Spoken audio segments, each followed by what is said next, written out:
Alhamdulillah, wassalatu wassalamu ala Rasulillah wa ala alihi wa sahbihi wa mawalah. Asyhadu an la ilaha illallah wahdahu la syarika lah wa asyhadu anna Muhammadan abduhu wa rasuluhu la nabiyya wa la rasula ba'dah, la haula wa la quwwata illa billah. Amma ba'du.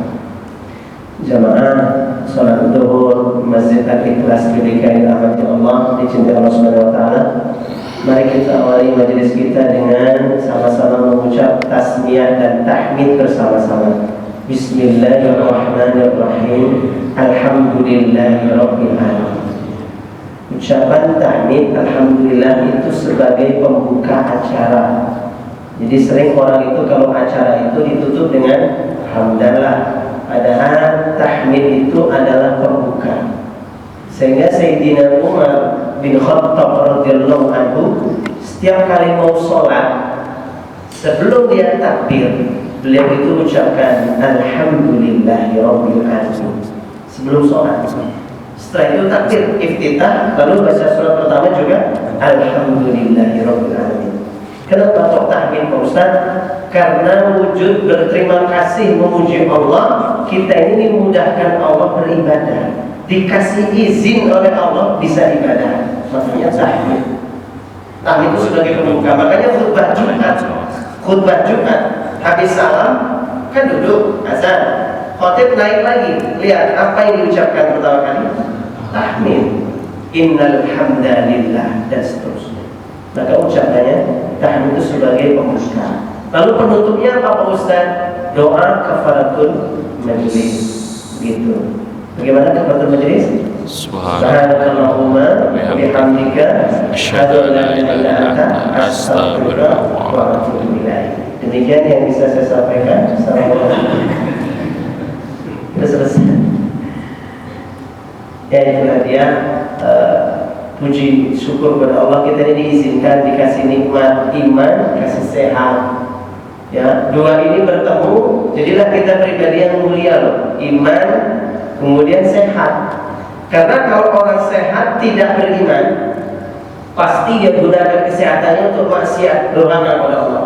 Sebaliknya, beriman tapi nggak sehat, gimana cara dia beramal? Beriman tapi nggak sehat, nggak bisa pergi haji. Makanya butuh dua-duanya nih. Nikmat sehat, nikmat iman. Nah, diberi oleh Allah ini, kita syukuri, dimudahkan Allah kumpul di sini. Kita sudah bersyukur ya alhamdulillah. Salam dan salam semoga terima curah kepada Rasulullah Muhammad sallallahu alaihi wasallam, kepada keluarganya, para sahabatnya. Kita semua mudah-mudahan satu surga bersama beliau. Amin. Ya apalah, di dunia memang takdir kita nggak bisa satu surga. Di dunia kita nggak ketemu Rasulullah. Hidup di zaman beberapa ratus tahun, 1500 tahun setelah Rasulullah. Kita nggak bisa bayangin wajahnya kayak apa, nggak bisa berjuang bersama Rasulullah. Nggak apa-apa, memang takdir kita begini. Tapi jangan sampai di akhirat nanti kita nggak ketemu lagi sama Rasulullah. Maka berusahalah kita mencari amalan-amalan supaya bisa satu surga bersama Rasulullah.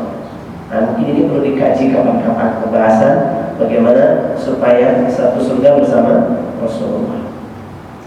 Baik, sebelum saya bahas tema yang sudah kita sepakati di poster itu, saya mungkin baru pertama kali di sini, baru kenal Bapak Ibu semua. Saya perkenalkan diri saya, nama saya Awan Abdullah. Biasanya dipanggil orang itu manggil saya Mas Awan. Arab ceramahnya Awan adalah bengi yang tetap apa? Itu sudah nama saya. Cuman teman-teman kampus saya dulu seenaknya manggil saya itu saat nih dari jauh tuh panggil saya. Hewan. Saya terus mikir, kok saya dipanggil hewan? Ini kezaliman ya, dan tidak boleh ditiru. Alhamdulillah saya dari Lampung, dari Sumatera, dari Lampung merantau ke Yogyakarta.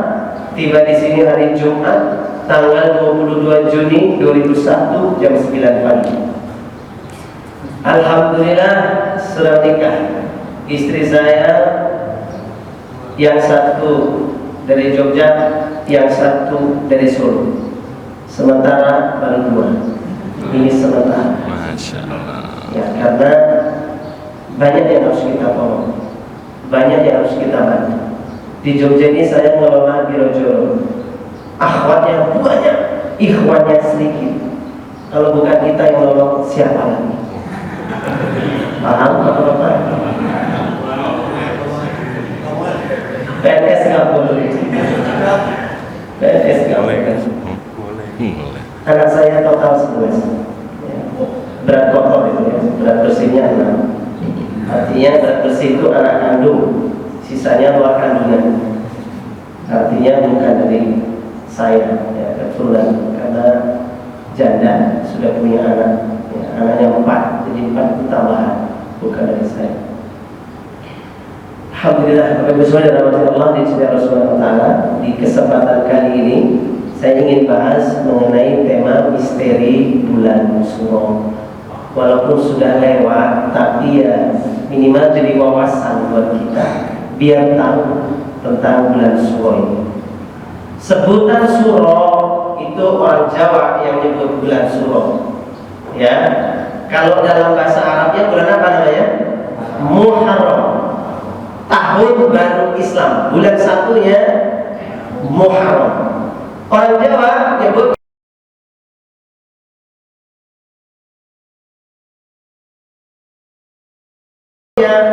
Suro. Kepercayaan orang Jawa, saya nggak tahu Mas Wadi di Aceh ada serem-seremnya nggak sih kalau bulan Suro ini? Biasa aja ya. Hanya di Jawa yang aneh gitu, yang serem gitu bulan Suro ini ya, di Jawa ini. Kenapa Pak Ustaz? Orang Jawa memahami bulan Suro ini macam-macam pengertian apa? Dimaknai angker di Jawa ini. Satu, bulan Suro adalah dipercaya bulan di mana demit-demit itu pada keluar. Tahu demit? Demit, koyor setan, jin, gombel, suster ngesel dan kawan-kawan itu. Semuanya pada keluar di bulan Suro. Terutama malam 1 Suro. Malam 1 Suro. Kejadiannya berarti kemarin malam Ahad, ya pas malam Ahad. 2, dipercaya arwah-arwah leluhur pada keluar gentayangan, arwah leluhur. Yang ketiga, dipercaya orang Jawa bulan Suro itu adanya ketorokol, keluar yang namanya ketorokol.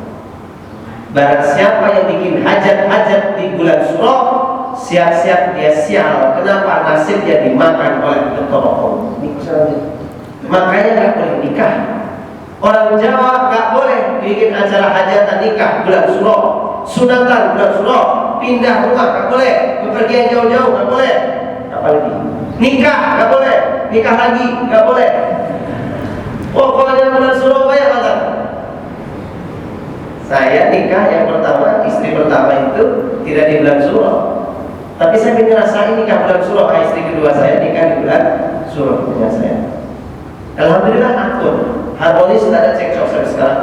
Bahkan istri saya pertama dan kedua ini setahun ini, September ini genap setahun pernikahan poligami. Sekalipun tidak pernah ribut istri saya yang pertama dengan yang kedua, harmonis alhamdulillah. Padahal nikahnya bulan apa? Suro. Tidak apa-apa. Rasul saja nikah juga di bulan Suro. Dengan siapa? 2 istri Rasul dinikahi di Suro. 2 kok gini ya. 2 istri Rasul dinikahi di bulan Suro. Apa itu? Siapa saja? 1 Ummu Habibah, yang kedua Sofiyah binti Huyai. Ini orang yang Yahudi itu. Sofiyah binti Huyai atau Huyin. Kemudian yang kedua Ummu Habibah.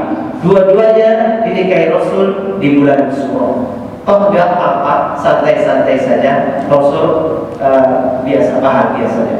It's okay, nggak masalah. Namun kepercayaan Jawa gitu. Sehingga karena adanya roh-roh yang keluar, demit-demit dari keluar, maka orang Jawa sering melakukan ritual-ritual. Di antaranya malam 1 Suro itu dia bikin yang namanya satu ngasih sajen-sajen. Di desa-desa ada yang namanya itu merti deso, kirap, pakai musik keliling, katanya resep-resep kampung. Kemudian ada pula nyuci keris. Kalau malam Suro itu, 1 Suro itu nyuci keris. Pakai apa? Air kelapa muda, degan itu airnya. Degannya nggak boleh dimakan, airnya untuk nyuci. Kau tahu Pak Ustaz? Dulu saya soalnya gitu. Karena dulu saya di Lampung, keluarga saya asli Kejawen. Kitab saya dulu bukan Quran dan hadis, Kitab saya dulu Tribun dan Mujarobat. Kitab tambahannya Darmo Kandul Serasutani. Utamanya Mujarobat sama Tribun. Sehingga dulu saya masih kecil itu diajari ilmu-ilmu kesaktian macam-macam. Termasuk bikin bapak ibu taksiran itu tidur semua bisa. Dulu, sekarang itunya agak lemah. Doanya gini dulu mantranya. Bumbang rawan kampung jengeng kampung jengeng orang sering cengeng sing usah dari kalangan iki merangkak. Itu kalau saya baca itu harus bisa itu. Dulu ada ya, ilmu macam-macam. Ilmu kalau ada maling masuk rumah nggak bisa keluar. Ada mantranya. Bulbul terga parisatu mati satu mati jamaah para jamaah mati satu mati buta mati antu mati dispati maling mati sejak mati saking ditulungi Allah. Jadi bahasanya gitu, salat ada kata Allahnya. Dulu begitu, hampir saya bisa. Bahkan dulu saya punya ilmu namanya aura kasih. Oh, ini ilmu aura kasih. Gimana Pak Ustaz? Ini kalau kita bercermin baca ini, maka orang melihat muka kita itu ingin sayang sama kita, ingin suka sama kita, jadi cinta, gitu. Terikat hatinya sama kita. Bahasanya ya kayak pengasihan gitu. Sambil ngaca pakai bedak-bedak dikit gitu kan, niat ingsun kubur pusat tutupi roh ikut orang ngomong pertaya dengan berlepas kuasa saking kesalah. Dulu baca itu. Bahkan dulu punya ilmu tertinggi saya yaitu ilmu aujan. Jadi pakai ritual sapu lidi dibalik atasnya dikasih cabai, dikasih macam-macam. Kemudian saya taburi kembang minimal 3 warna. Kemudian dikasih dupa. Kalau punya keris lebih bagus lagi, tancap keris, hadapkan ke langit. Niatnya apa? Mengusir awan, mendung. Ini kacau. Masa awan mengusir awan? Gimana? Ini sesama awan kok tidak menghargai, menghormati dan menghargai. Harus sesama awan menghargai. Ini awan kok mengusir awan? Doanya gimana Pak Ustaz? Nah dulu saya hafal itu mantranya. Alam tara kaifa fa'ala rabbuka biya wa iya nasta'inu wujudku bias. Baca itu terus nanti awalnya geser. Kadang nggak geser juga, hujan juga. Ya tergantung pulung-pulungannya sama aja. Itulah kesesatan kesyirikan yang dulu pernah saya lakukan dan saya bertobat kepada Allah Subhanahu wa ta'ala.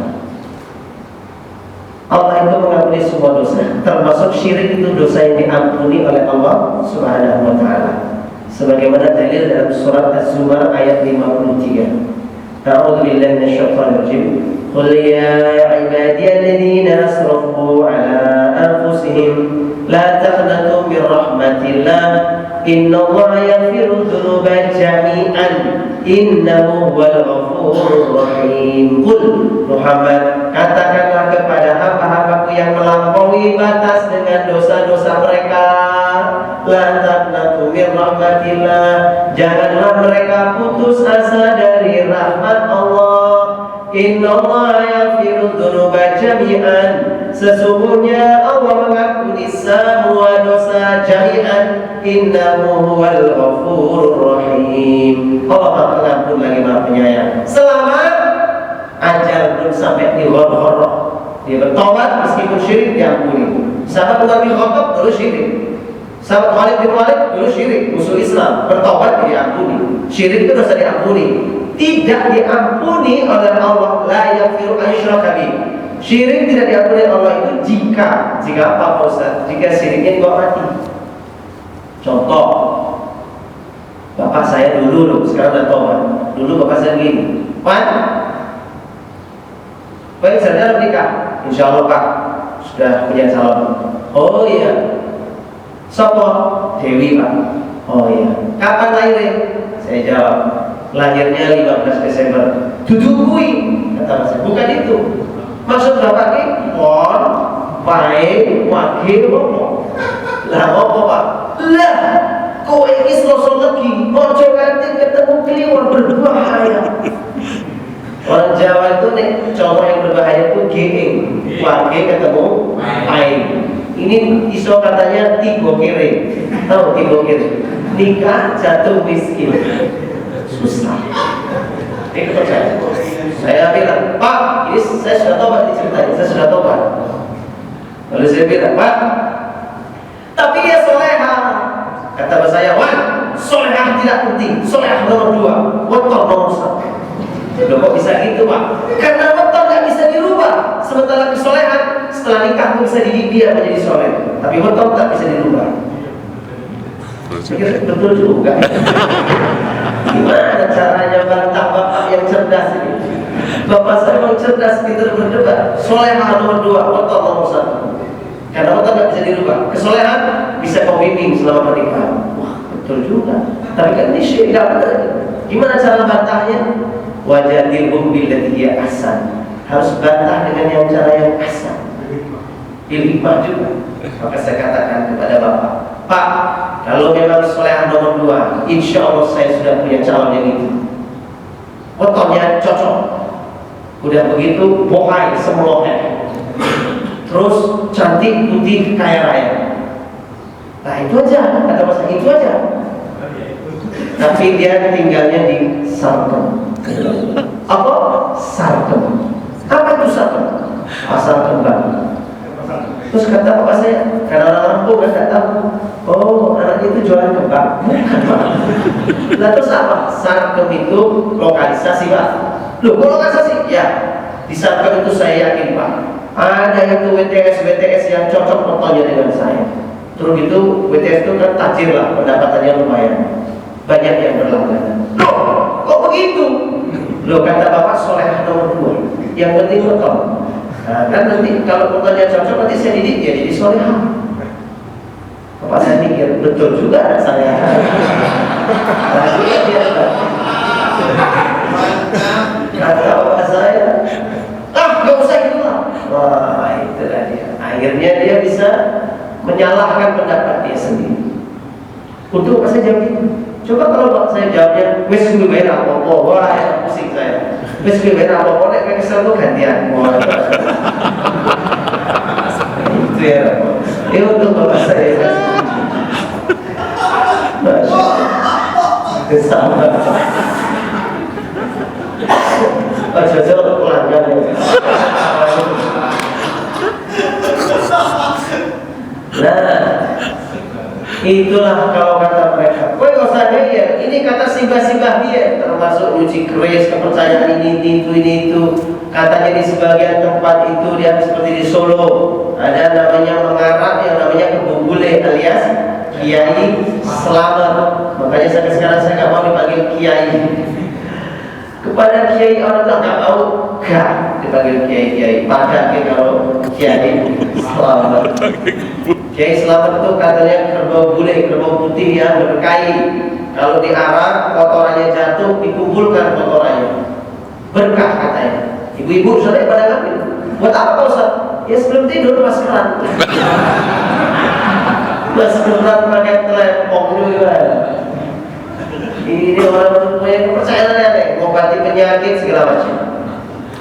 Manusia jadi tampak seperti maaf ya dungu sekali. Bagaimana bisa kita ini mengambil berkahnya dari hewan-hewan? Ya, kotoran. Karena kalau tidak bukan syaitan yang datang menembus-nembuskan begitu. Termasuk kalau di Jogja ini, kalau Solo kumpul apa? Beten. Mereka tapi nggak pusing. Kenapa? Karena mereka sudah mengenal oska.oy. Jadi mereka nggak pusing-pusing. Muter dia berapa kali puteran di sini. Apa juga maksudnya? Setahu saya namanya tawaf itu di mana? Tawaf itu di Ka'bah, bukan di tempat-tempat lain. Ada cerita seperti itu. Dulu saya sekeluarga memang begitu semuanya. Kami dulu seperti itu. Sebelum bertobat sekeluarga. Apa yang terjadi Pak Ustaz? Ini dia dampaknya dulu. Saya sampaikan dampaknya. Gara-gara kepercayaan ritual itu yang kami tekuni waktu itu sebagai orang Jawa asli, maka yang terjadi rumah tangga kami tak harmonis. Keluarga besar saya, bapak ibu itu gak harmonis, sama sekali tidak harmonis. Anaknya sudah menikah, kakak pertama pun tidak harmonis. Yang kedua nasibnya sering sial. Yang ketiga lama gak punya anak.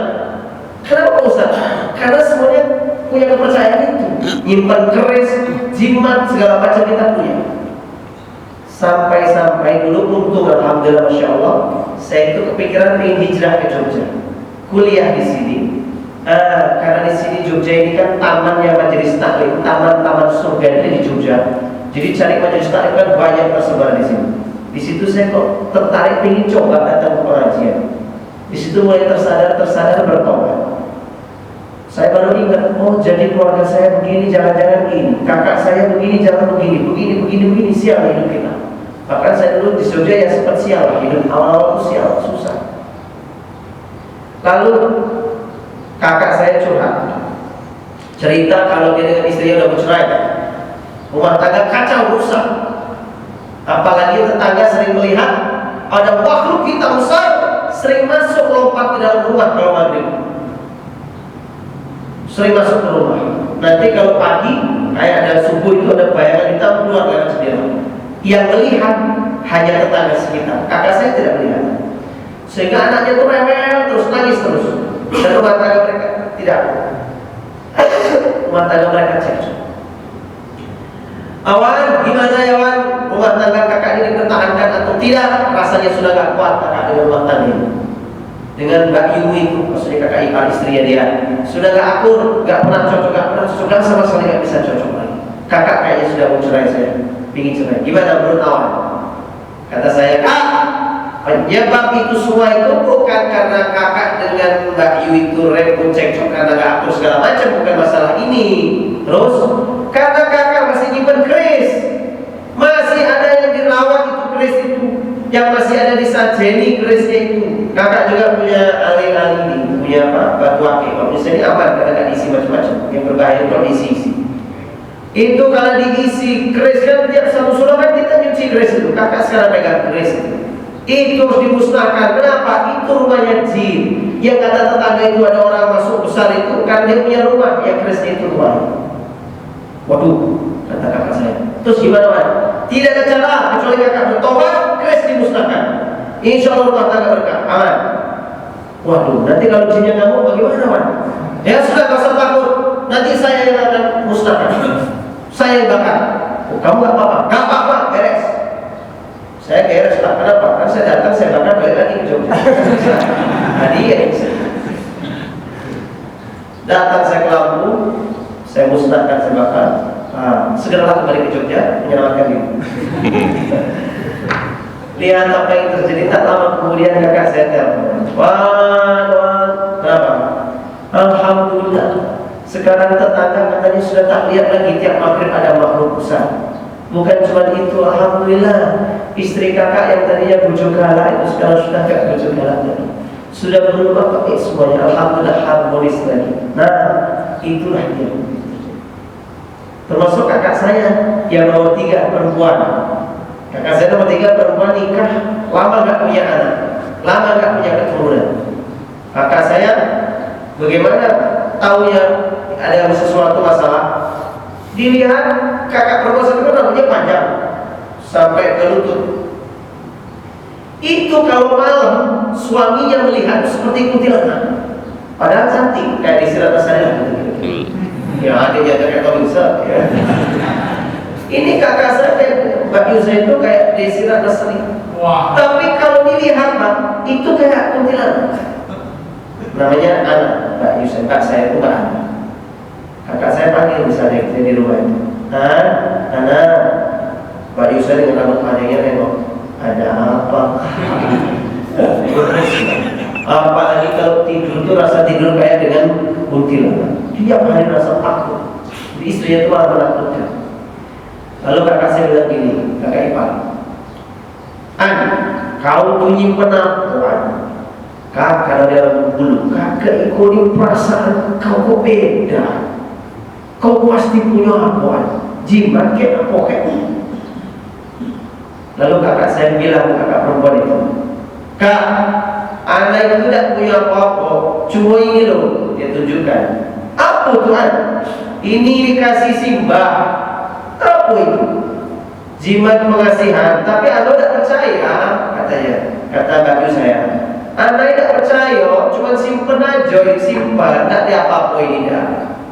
Kakak saya langsung bilang, walaupun kau tidak percaya, kita kita di sini kau simpan, ini punya rumahnya, ini rumahnya jin, harus kita musnahkan. Dibakar, dimusnahkan, dibongkar dulu kan. Ada kayak taring babi kecil itu, coba tulang belulang, masukkan dalam buntelan itu, dimusnahkan, dibakar. Masya Allah, gak lama kemudian akhirnya hamil, punya anak. Sekarang 5 anaknya, malah susah nyetok, hamil. Adiknya juga begitu, maksudnya saya juga begitu sama, susah nyetok. Jadi sering gak sengaja, jadi gak sengaja. Tadi gak sengaja. Subhanallah. Jin-jin itu yang bikin susah, rusak rumah tangga.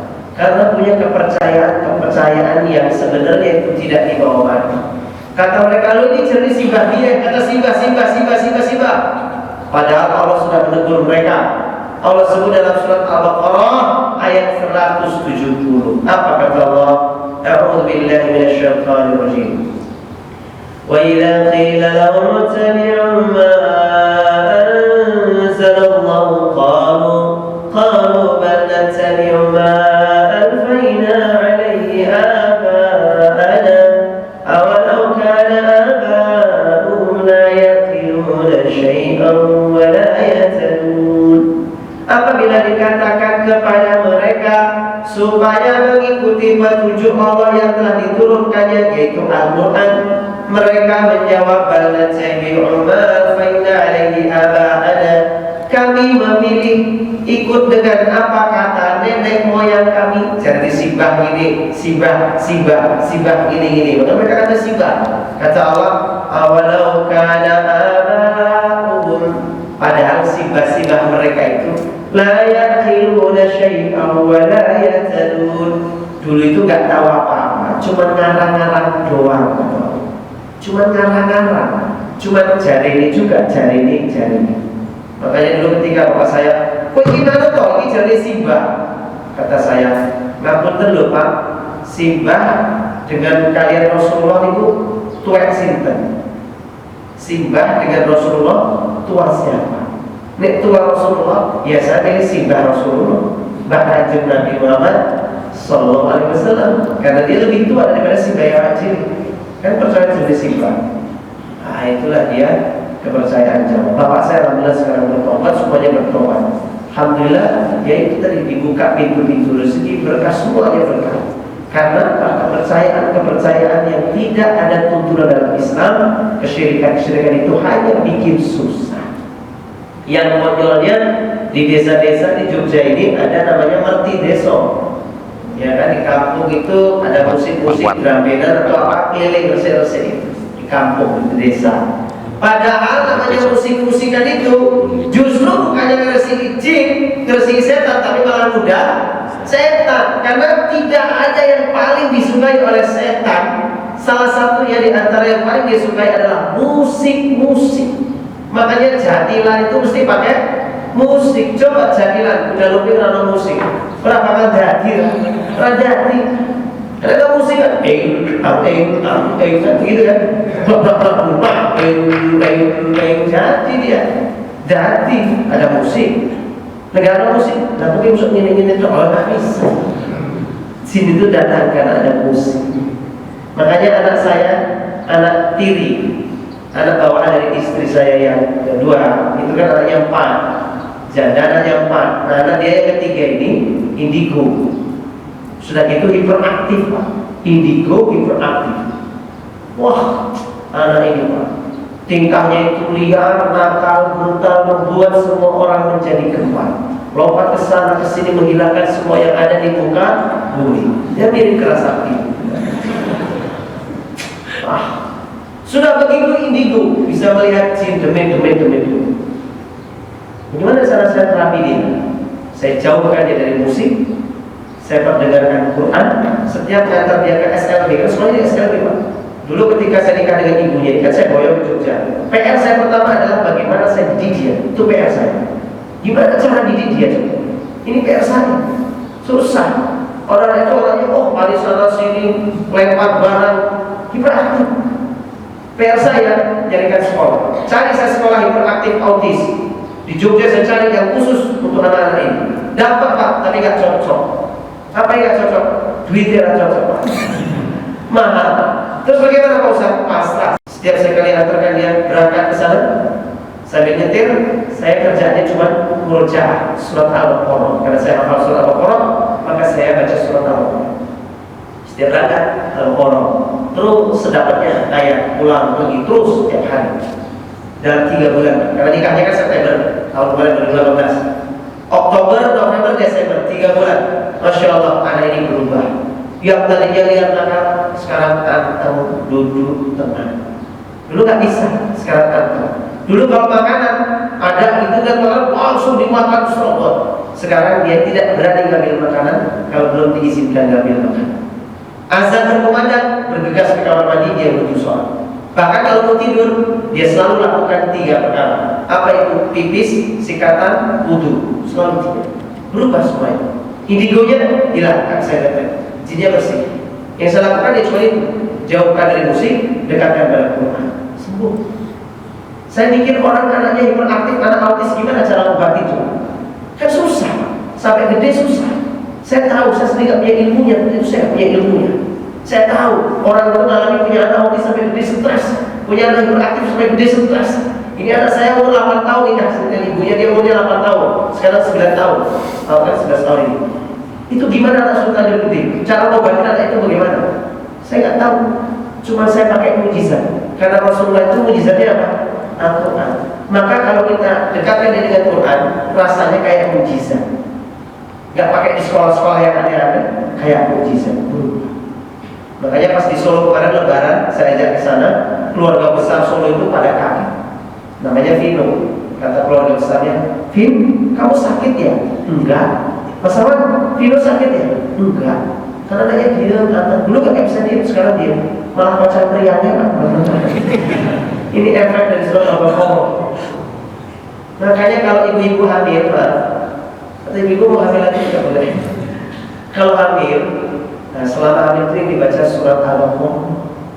Sekali meruqyah supaya anaknya lahir terbebas dari gangguan jin.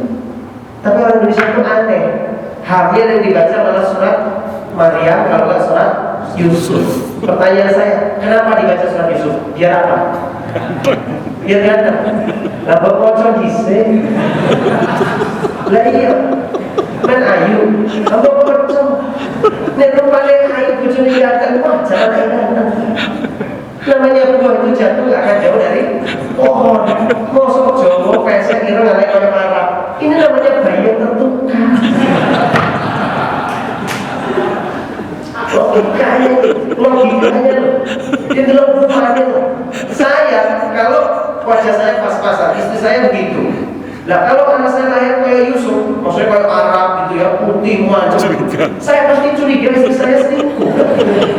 Mana kok beda kayak Arab? Makanya nggak ada ceritanya baca ayat itu terus merubah fisik. Kalau baca ayat bisa merubah fisik. Maka selama hamil ibu-ibu pasti nggak ada yang berani membaca surat Al-Jin. Nanti katanya lahir kayak jin kayak beda. Bahkan yang termasuk ini selama dia nggak berani membaca surat Al-Baqarah, nggak ada yang berani. Kenapa? Ya karena lahirnya kayak sapi ketiga. Nah itulah dia. Sebagai penutup tausiah. Lalu bagaimana Pak Ustaz orang Islam menyikapi ini Pak Ustaz? Baik. Surah itu sebenarnya bahasa Arab. Orang Jawa itu aslinya gak punyanya. Orang Jawa itu aslinya tidak punya kalender. Punyanya cuma nonton hari, Kamis, Pahing, Pahing, Legi, Kliwon dan sebagainya. Tapi gak punya bulan. Karena bulan-bulannya orang Jawa itu semuanya dari bahasa Arab. Coba mulai dari bulan Muharram, mereka nyebutnya Surah. Surah itu bahasa apa? Bahasa Arab. Dari kata Asyura. Inilah hebatnya dakwahnya para sunan. Kenapa? Setiap masuk bulan diilengke. Kenapa? Ada ibadah. Nah makanya nama ibadah khusus di bulan itu dijadikan nama bulan. Contohnya Asyura. Karena ada kita nanti sunah puasa tanggal 10 September bareng dengan 10 Muharram nanti sama-sama tanggal 10 ada puasa Asyura. Makanya bulan ini disebut dengan bulan Suro. Kenapa? Para sunnah dulu gitu dakwahnya. Bulan ini bulan Suro. Kenapa? Supaya jangan lupa nanti tanggal 10 kita ada puasa namanya puasa Asyura. Ya kata Nabi SAW, puasa ini apa? Ahtasibu Allah Ta'ala yukafir sanatal lati qablahu. Barang siapa yang puasa di bulan Asyura ini tanggal 10 tadi, diampuni dosa-dosanya setahun yang lalu. Kalau puasa Arafah yang kemarin kita lakukan, Arafah Zulhijjah tanggal 9, maka pahalanya diampuni dosanya setahun yang lalu diampuni dosanya, dan setahun yang akan datang. Tapi kalau diampuni setahun yang akan datang, ojo celelean. Mentang-mentang diampuni setahun yang akan datang, ojo celelean. Ibu-ibu diminta suaminya, bu, gawe kopi bu. Bapak ini duwe sikil kok yo gawe jele bapak. Kok wis saiki wani nglawan dosa? Aku wis poso Arafah, Pak. Ya ampuni dosa tahun yang akan datang. Oh, dasar KPK ya. Apa KPK? Oplah. Jadi jangan, kata para ulama, yang diampuni dosa setahun yang lalu itu dosa-dosa kecil, dosa yang kecil, yang tidak ada dosa besar, bukan dosa besar, dan juga tidak ada dosa yang kaitannya sama orang. Kalau zalim sama orang tidak diampuni. Yang diampuni hanya dosa-dosa kecil pribadi kita dengan Allah. Contohnya telat sholat, mengabaikan sholat, tidak menjaga pandangan, segala macam itu dosa-dosa kecil. Pikiran jelek, suuzon, nah itu dosa-dosa kecil diampuni Allah. Kalau yang akan datang dosa-dosa besar, maksudnya dihindarkan dari dosa-dosa besar, dijaga oleh Allah. Nah kita kembali, puasa ini, puasa Asyura ini, maka itu pahalanya luar biasa. Cuma tadi sebelum wafat dulu pernah bilang, ketika diprotes para sahabat, ya Rasulullah, orang Yahudi Nasrani juga puasa ini Asyura, masa kita sama dengan mereka? Kata Nabi, oke. Kalau tahun depan saya masih hidup, saya akan berpuasa juga di Tis'anya. Tis'a itu 9, di tanggal 9-nya, biar beda. Maka yang paling utama bagi kita adalah puasa tanggal 9 dan tanggal 10. Ini namanya sunnah mandubah. Sunnah mandubah itu sunnah yang Rasul sudah ngomong, sudah punya niat mau mengerjakan, keburu meninggal dunia belum dikerjakan. Sunnah mandubah. Nah itu namanya termasuk puasa tanggal 9. Besok kita puasa insya Allah 9-10 September, karena bareng 9-10 Muharram sama. Kan sekarang sama tanggalnya. Nah itu puasa Asyura. Dan puasa Asyura ini puasa yang lebih afdal, puasa yang sangat utama, besar ganjaran pahalanya. Sehingga Rasul mengatakan, afdalus siyam ba'da Ramadan syahrullah al-Muharram. Riwayat dari Ibnu Abbas, hadis dari Bukhari, Imam Bukhari, hadis nomor 2755. Apa kata Rasulullah maksudnya ini? Seutama-utama puasa setelah puasa Ramadan. Ramadan kan puasa wajib paling utama. Nah setelah puasa Ramadan, kedudukan nomor 2 atau level 2 nya adalah puasa Asyura. Kenapa? Dulu Rasul puasa ini wajib. Sebelum puasa Ramadan turun, dulu wajib hukumnya Asyura bagi Rasul. Setelah turun kutiba alaikum siyam kama kutiba ala alladziina min qablikum, Al-Baqarah 183 wajib puasa Ramadan. Kata Nabi, setelah diwajibkan ini maka Asyura aku bebaskan kepada kalian, boleh puasa, boleh tidak. Duduk apa?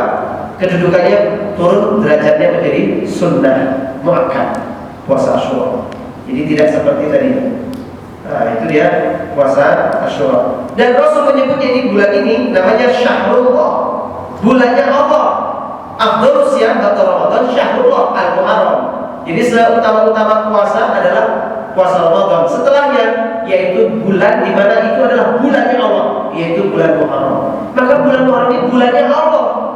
Maka saya orang Islam, saya sakit hati, saya terhina, saya merasa marah kalau bulannya Allah disebut bulannya demit, bulannya Allah, saya kecewa.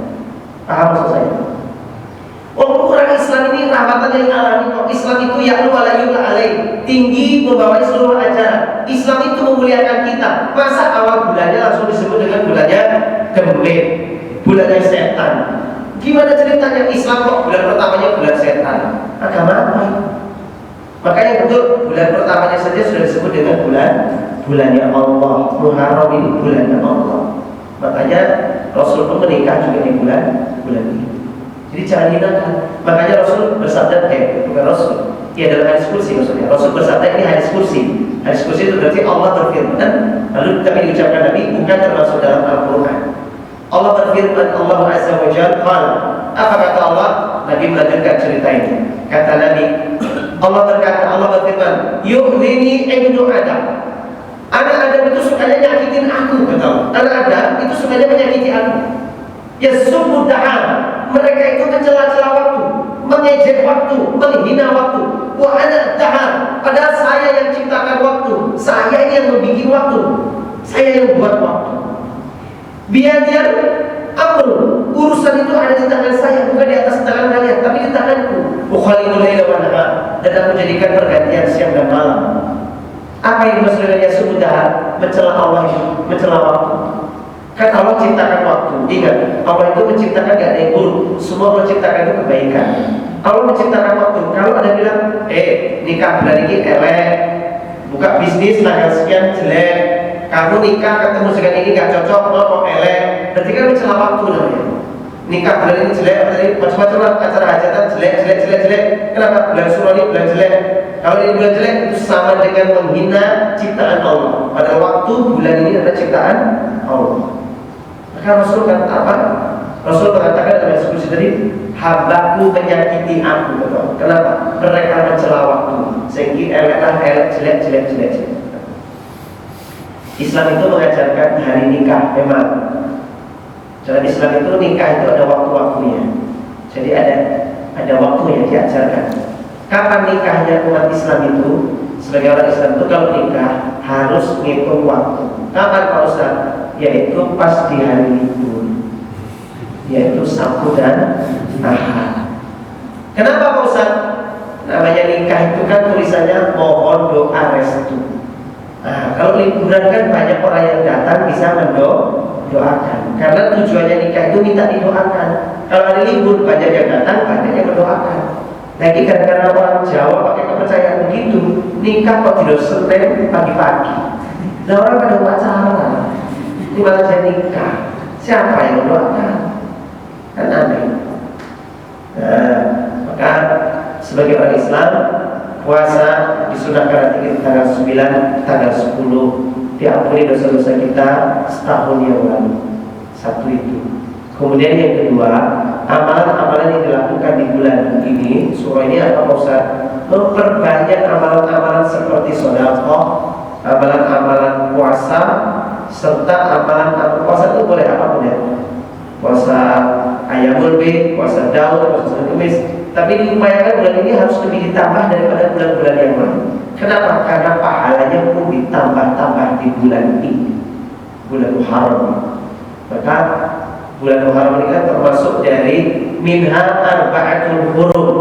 Allah ciptakan 12 bulan, di antaranya ada 4 bulan haram. Nah, Muharram ini termasuk bulan-bulan haram. Haram berperang, haram bikin kerusakan, kejelekan, keburukan, segala macam tak boleh. Bulan ini bulan yang diutamakan, bulan yang dihormati, bulan yang dimuliakan. Maka beramal di 4 bulan ini, semua pahalanya dilipat gandakan. Khusus di 4 bulan ini. Selain Ramadan ya, 4 bulan. Apa ini? Zulqa'dah, Zulhijjah, Muharram, Rajab. 4 bulan. Begitu Bapak Ibu sekalian dalam Allah, dicintai Allah Subhanahu wa taala, sebagai orang Islam menyikapi bulan ini maka tak perlu kita yang aneh-aneh. Maka kalau ingin kita bahagia, peganglah kita Al-Qur'an, berpedoman pada Al-Qur'an, insya Allah kita akan bahagia.